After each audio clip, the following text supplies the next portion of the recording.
ఈనాటి ఆరోగ్యమే మహాభాగ్యం కార్యక్రమానికి స్వాగతం సుస్వాగతం. ఆహారపు అలవాట్లలో క్రమేపీ వచ్చిన కొన్ని మార్పులు చూద్దాం. సర్వరోగ నివారణి పేరుతో ఎప్పుడో 25 సంవత్సరాల క్రితం ఆయిల్ పుల్లింగ్ అని వచ్చింది.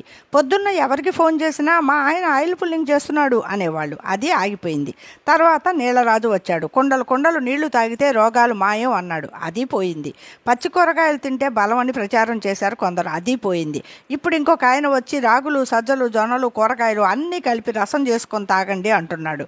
కేంద్ర ప్రభుత్వం వారేమో యోగా చెయ్యండి, రోగాలు మటుమాయం అంటుంది. చాన్నాళ్ల క్రిందట గోదావరి జిల్లాల నుంచి ఒక రాజుగారు వచ్చి ఉప్పా, మీరు ఉప్పు తింటున్నారా, చీ చీ అన్నాడు. జనమంతా ఉప్పుని విసిరి కొట్టారు. అంతటితో ఊరుకున్నాడా? నూనె, నెయ్య, మీరంతా నూనె తాగుతున్నారా, నెయ్యి తింటున్నారా? సరే అని జనమంతా నూనె డబ్బాలకి సెలవిచ్చి చుక్క నూనెతో తాలింపులు మొదలుపెట్టారు. ఒకానొక మంచి రోజున కృష్ణానది ప్రక్కన మంచి స్థలంలో ప్రకృతి ఆహారాశ్రమం అని ఒకటి మొదలైంది.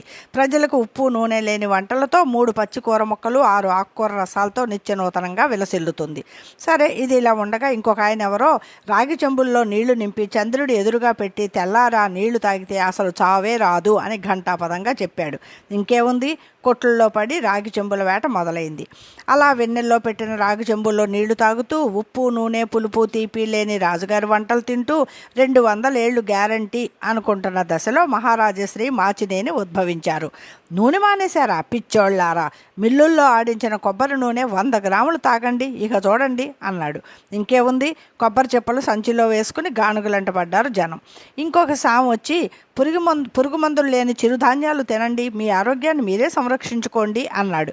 ఇంకేముంది, కర్నూలు సోనా బియ్యం అన్నం తినడానికి బదులు సామలున్నాయా, అరికలున్నాయా, సొజ్జలున్నాయా అని షాపులంట పరుగులు తీస్తున్నారు. వీళ్ళంతా ఇలా ఉన్నారు, నేనేం తక్కువ అంటూ మట్టి కుండల్లో వండుకొని తినడం మంచి ఆరోగ్యం అని మూలనున్న మరో మట్టి శాస్త్రవేత్త గారు అన్నారు. చెయ్యాల్సింది చేయకుండా ఎంతకాలమని వాళ్ళు చెప్పారని వీళ్ళు చెప్పారని ఆరోగ్యం కోసం చెంబులేసుకుని సంచులేసుకుని పరిగెడతారు. ఇకనైనా పరుగులాపి ప్రశాంతంగా జీవించండి. మన పూర్వీకులు అన్నీ తిని చక్కగా పని చేసుకున్నారు.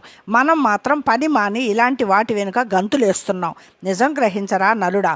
ఈ కార్యక్రమం ఇంతటితో సమాప్తం. మూలం ఒక వాట్సాప్ మెసేజ్. వాచకం బాలమ్మ.